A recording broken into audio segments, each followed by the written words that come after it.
Welcome to the Chinese Lore Podcast, where I retell classic Chinese stories in English. This is episode 59 of Investiture of the Gods.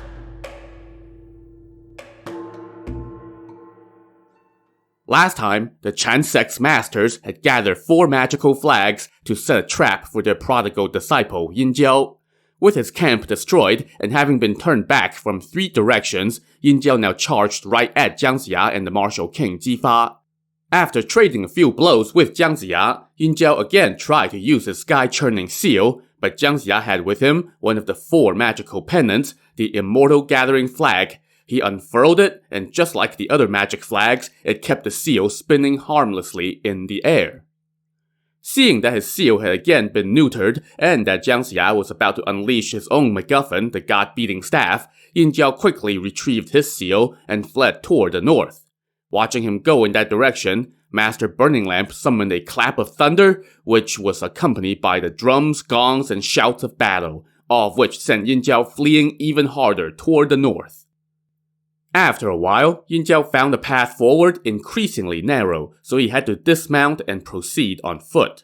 As the sound of pursuing armies drew closer from the rear, Yin Jiao prayed to heaven and said, "If my father is still destined to hold on to his realm, let my seal open a path through this mountain so that the bloodline of the Shang can continue. Otherwise, I am doomed." He then hurled his seal toward the mountain ahead, and with a loud rumble, the seal opened a path through the mountain. Yin Jiao was ecstatic. "Looks like the Shang's reign is not done yet," he exclaimed as he rushed forward. But suddenly, he heard the sound of an explosive and saw enemy troops sweeping up the mountain while Burning Lamp was closing in from behind. Surrounded, Yin Jiao quickly fast-traveled upward via the earth element. Just as his head was emerging at the tip of the mountain, Burning Lamp clapped his hands together and the 2 peaks of the mountain closed up in an instant, trapping Yin Jiao with just his head popping out. All the pursuing troops now converged on the top of the mountain, including the martial king Jifa. As soon as he saw Yin Jiao trapped in the ground, Jifa hopped off his horse, fell to his knees, and shouted, "Your Highness, your servant Jifa is a law-abiding vassal and would never dare to offend your father." He then turned to Jiang Ziya and lamented, "Minister father, look at the position you have put me in. My name will be tainted for ages." Jiang Ziya, however, helped him up and said, "Yin Jiao disobeyed the will of heaven and cannot escape his preordained fate. I know you want to pay your respects to the prince, but that is all you can do." "But you have trapped him in the mountain, and this crime falls on my head," Jifa said. "I beg you to release him." Burning Lamp smiled and said, "My lord, you don't understand the ways of heaven. Yin Jiao has disobeyed heaven's will, so how can he escape? You may pay your respects, but you must not do anything against heaven's wishes." Jifa kept pleading, but finally Jiang Ziya told him sternly, "I am merely following the will of heaven and man. I would never dare to disobey heaven and cost you your destiny." Jifa, with tears in his eyes, lit some incense, kneeled on the ground, and said to Yin Jiao, "It's not that your servant didn't try to save your highness, but all the masters here want to adhere to heaven's will. This truly is not my doing." After he was done kowtowing, Burning Lamp asked Jifa to leave. Once he was gone, everybody was probably like, "Finally, let's get down to business." From down the mountainside, Master Grand Completion pushed a plow up to the top. When he saw how his disciple was trapped in the ground, he couldn't help but shed a tear. But he then handed the plow over to Jiang Ziya's disciple Wu Ji, who promptly ran it right over Yin Jiao's head, giving him the bizarre and brutal death that he had promised for himself should he ever break his oath to his master.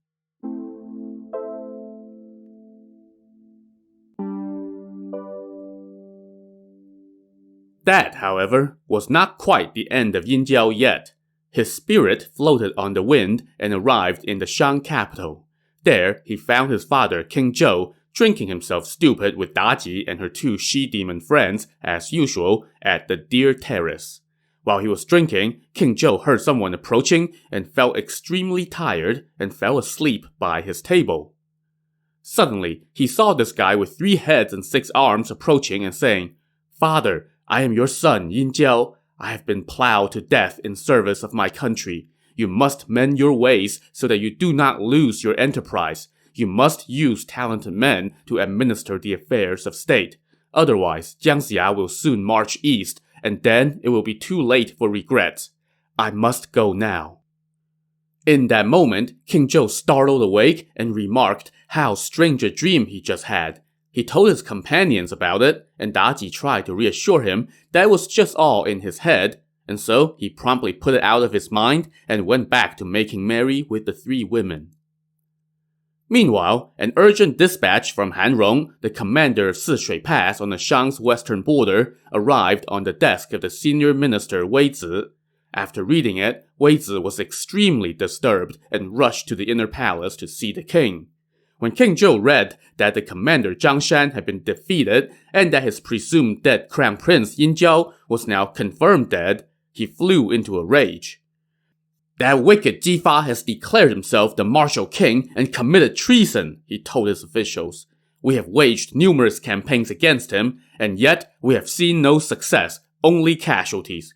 Who else can lead an army against him? If we don't eliminate him soon, he will be a problem." One of his officials said, "The realm is engulfed in unrest and rebellion is everywhere. The Grand Dukes of the East, South, and North are rebelling, but they are nothing compared to the West. With Jiang Ziya's help, Jifa has great ambitions.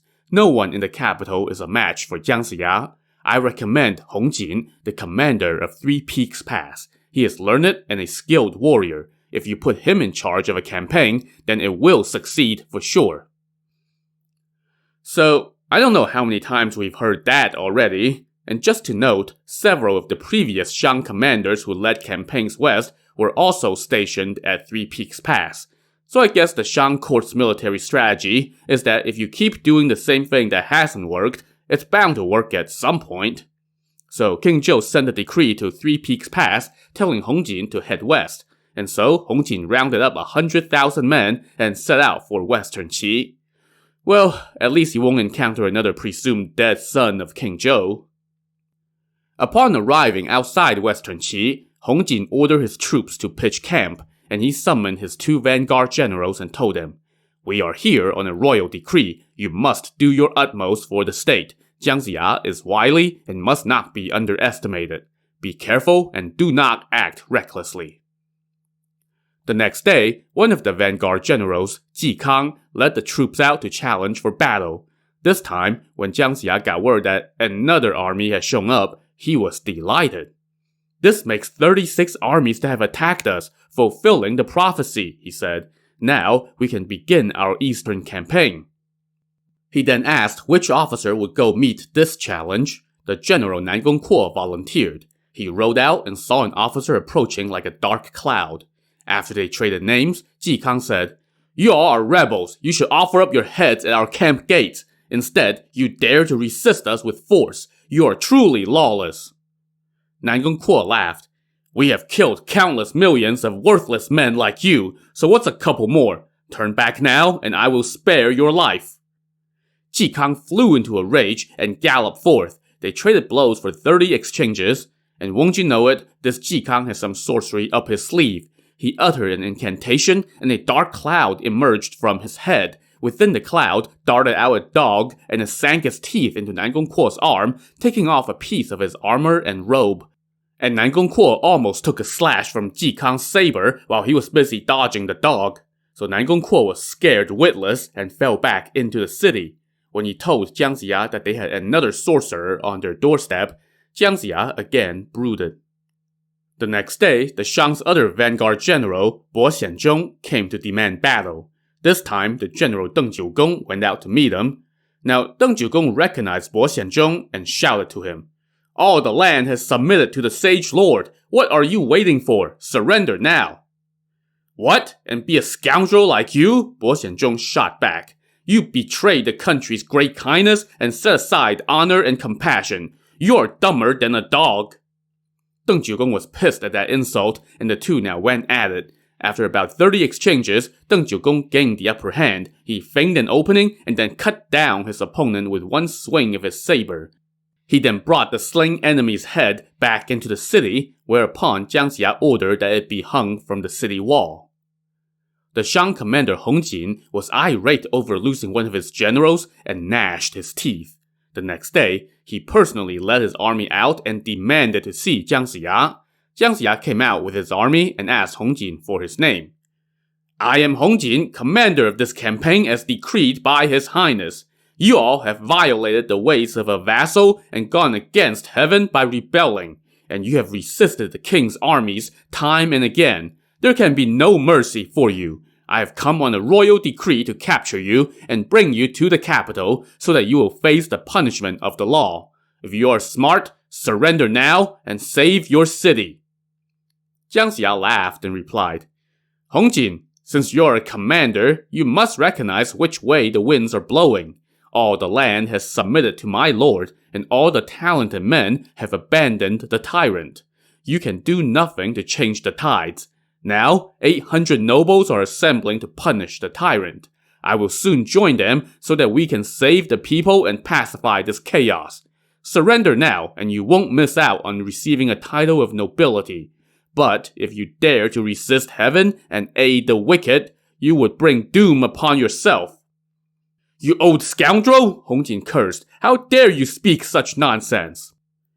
And with that, Hong Jin charged across the field. From the Zhou side, one of the martial king's many brothers, Ji Shuming, galloped out to meet him. After 40 bouts, Hong Jin spurred on his horse and leaped out of the fight. He then took out a black flag and planted it in the ground and waved his saber over it. The flag immediately morphed into a door, and Hong Jin and his horse disappeared into the door. Seeing this, Ji Shuming galloped through the door as well, but little did he know that Hong Jin was lurking on the other side of the door, and as soon as he saw Ji Shuming come through, he swung his saber and cut down Ji Shuming, leaving Jiang Ziya stunned. Hong Jin now changed his door back into a flag, revealed himself again, and shouted, "Who else dares to fight me?" "You scoundrel, don't you show off, here I come," an officer shouted from the Zhou side. This was the female warrior Deng Chanyu. She galloped out and started slashing with her cutlasses. Hong Jin thought to himself, "She's a woman. She must have some trick. I shouldn't play around. Let me kill her quickly." So once again, he used his flag power and rode through the magic door. But instead of chasing him, Deng Chanyu simply hurled a pebble through the door, and she could hear Hong Jin cry out in pain on the other side. Moments later, Hong Jin folded up his flag and retreated back to camp with a big bruise on his face. Despite this, however, Jiang Ziya returned to the city in quite a mood over having lost a prince of the royal house. Over in the Shang camp, Hong Jin was nursing his bruised face. He rubbed some magic medicine on it, and it healed overnight. His bruised ego, however, was taking longer to recover. The next morning, he rode to the foot of the city and demanded to face the woman who had wounded him the day before. Jiang Ziya passed word of this to the private quarters, where the womenfolk were hidden away from the world, even though they, fought every battle just like the men.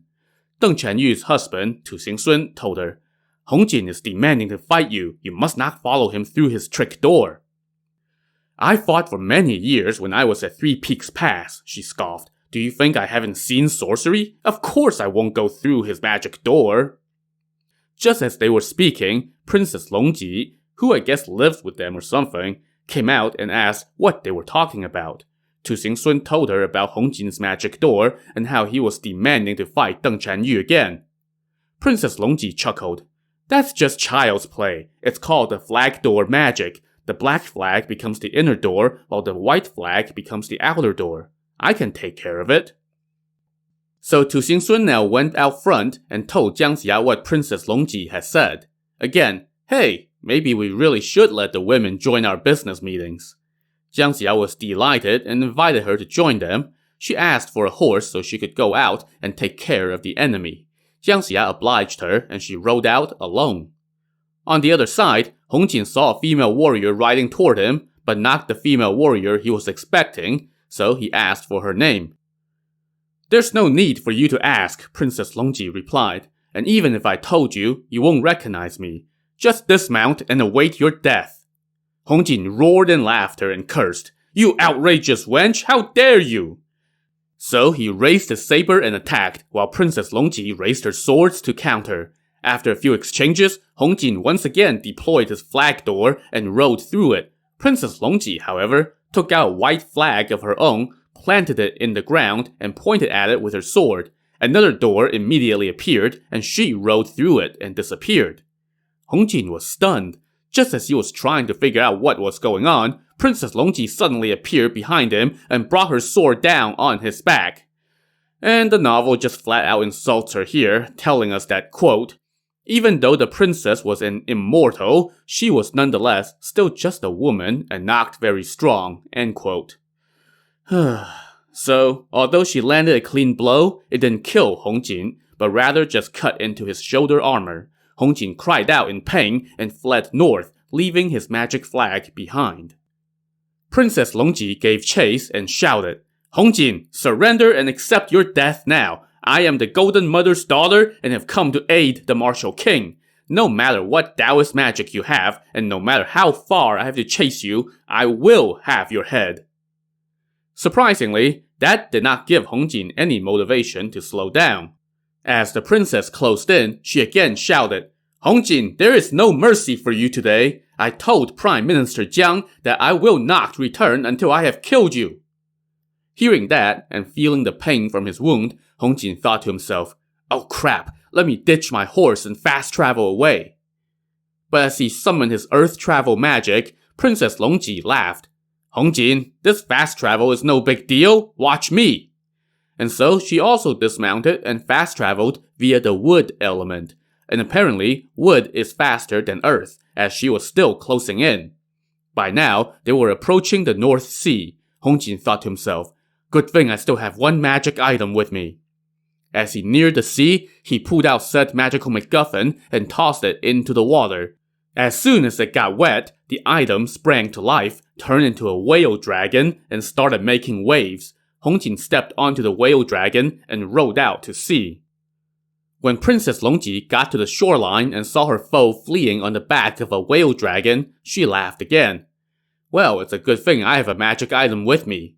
So she too pulled out another MacGuffin and tossed it into the sea, and this thing turned into a divine dolphin. She then stepped onto the back of the dolphin and set off after Hongjin. As the dolphin set forth, the huge waves that the whale dragon had stirred up suddenly died down, and Princess Longji soon overtook her foe. She now unleashed her dragon-binding cord and summoned a divine bodyguard, telling him, go take Hongjin back to Western Qi.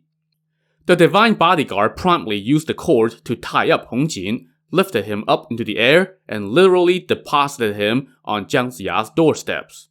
Momentarily, Princess Longji arrived, and Jiang Ziya bowed and said, your great success today is a boon for our enterprise and our people. I had not rendered any service since coming here, she said, so I have captured Hongjin today for you to deal with as you see fit. She then took her leave and went back to the private quarters. Jiang Ziya, meanwhile, told the guards to bring in Hongjin and told him, you have disobeyed heaven. There is no way you can be spared. Jiang Ziya then ordered his men to take Hongjin outside for execution. The general Nan Gongquo was assigned to do the deed. But just as he was about to cut off Hongjin's head, a Taoist sprinted onto the scene, huffing, puffing, and shouting, please, spare him! This gave Nan Gongquo a pause, and he went back inside and told Jiang Ziya. Jiang Ziya quickly summoned the Taoist and asked for his name. The Taoist said, my name is Heavenly Matchmaker. Princess Longji and Hongjin were destined to be married, so I rushed here to let you know. Also, he can be of service on your eastern campaign. You must not go against the fates. But Jiang Ziya thought to himself, she is an immortal. How can I suggest to her that she marry a mortal man? So he sent Deng Chanyu to go have a little girl talk with Princess Longji first to let her know what Heavenly Matchmaker had said. So Deng Chanyu went into the private quarters and Princess Longji asked what's up. Heavenly Matchmaker came and said that you and Hongjin are destined to be married, Deng Chanyu told her. He's talking out front with the Prime Minister now, so the Prime Minister sent me here to let you know before he talks to you about it. Longji, understandably, was not so keen on this. I was banished to the mortal realm because I had violated the rules of heaven, she said. I am unable to reunite with my mother, so how can I get even more entangled with the mortal realm? Deng Chanyu did not dare to say anything else. Soon, Heavenly Matchmaker and Jiang Ziya came to the private quarters, and Long Ji went to see them. Heavenly Matchmaker told her, "You have followed the righteous path. You were banished to the mortal realm so you could fulfill your destiny in this realm, after which you will naturally return to heaven. Besides, Jiang Ziya is about to lead an army east. You and Hong Jin will render great service and be remembered for all posterity. On the day that you succeed, you will be welcomed back to heaven by the Golden Mother. This is heaven's will. You cannot go against it even if you wish. That's why I rushed here. Otherwise, Hong Jin would have been executed. I got here just in time to save him. You can tell that this was preordained. Listen to me and don't delay the day of your happy union, or you would have committed another offense and it would be too late for regrets. Please consider this carefully." Hearing that long spiel, Princess Longji was like, "Fine, I'll marry this mediocrity. Stupid heaven's will." "Who knew that I was in for such a mortal entanglement?" she said with a long sigh.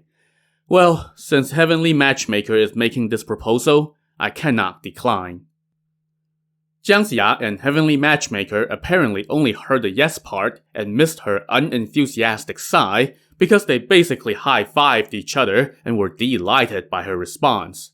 So they released Hong Jin, treated his wound, and told him, "Hey, guess what? Instead of being executed, you're getting married to an immortal princess, no less. Talk about winning the lottery."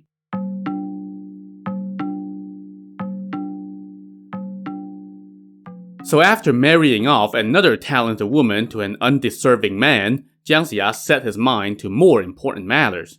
On the third day of the third month of the 35th year of King Zhou's reign, he and his officers had finished their preparations for their eastern campaign.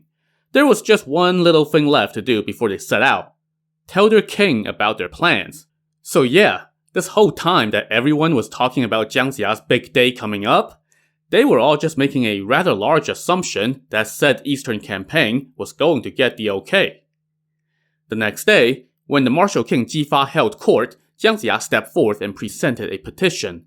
It said, "From Prime Minister Jiang Ziya, your servant has heard that heaven and earth are the creators of all things and that man is first among all creations. The king is the father of the people. Yet King Zhou has offended heaven and brought disaster upon his people. He is cruel and wicked and drowns himself in wine and women. He has brought shame upon his ancestors. He listens only to his women and destroys those who are loyal and good. He places his trust in the wicked, imprisons the righteous, kills his wife and sons, neglects his enterprise, and ignores his ancestral temple. His crimes are many, and heaven and men are both enraged. Now, all the nobles of the land are assembled at Mengjin, ready to wage war against the tyrant on behalf of the people in order to save the people. I beg your highness to exercise compassion, oblige all the nobles' wishes, consider the suffering of the people, and mobilize your forces to join this undertaking. It would be a boon to the country and to its people." After reading this, Jifa remained silent and thought for a long time before saying, "Minister Father, even though your petition said that King Zhou is unjust, has been abandoned by everyone, and deserves to be attacked, my father, the late king, said on his deathbed that I, as a vassal, must never attack my own liege. If I do what you're suggesting, all who come after would criticize me. They will say that I was unfilial in disobeying my father's dying wish and disloyal in attacking my own lord, even if he is unjust. Why don't we both just continue to serve him as his vassals and wait for him to change his ways? Won't that be better?" Jiang Ziya, though, replied, "I would never dare to disobey our late king, but all the nobles of the land have put out declarations enumerating King Zhou's offenses and stating that he is unfit to rule. The nobles have all gathered at Mengjin, preparing to wage war on him on behalf of the people. The Grand Dukes of the East, South, and North are all there. If you, the only other Grand Duke, do not show up, you will be the first one to be attacked, before they even attack King Zhou. I worried that this would spell trouble for our state, so I had to submit this petition and ask your highness to decide. I hope you will do so. Well, if the other 3 Grand Dukes want to attack the Shang, then let them, Jifa said. We can remain within our borders. That way, we do not fail in our duties as vassals, nor will we disobey my father's command. Won't that be better? But King Zhou is tormenting the people, Jiang Ziya pressed. Heaven is angry with him. You would be following heaven's will by waging war on him and rescuing the people from their suffering. If you disobey heaven, it would be a great crime. So, what everyone was assuming would be a mere formality and rubber stamping of the Eastern expedition was turning out to be much harder than expected. To see if Jiang Ziya can actually convince Jifa to go to war, tune in to the next episode of the Chinese Lore Podcast. Thanks for listening.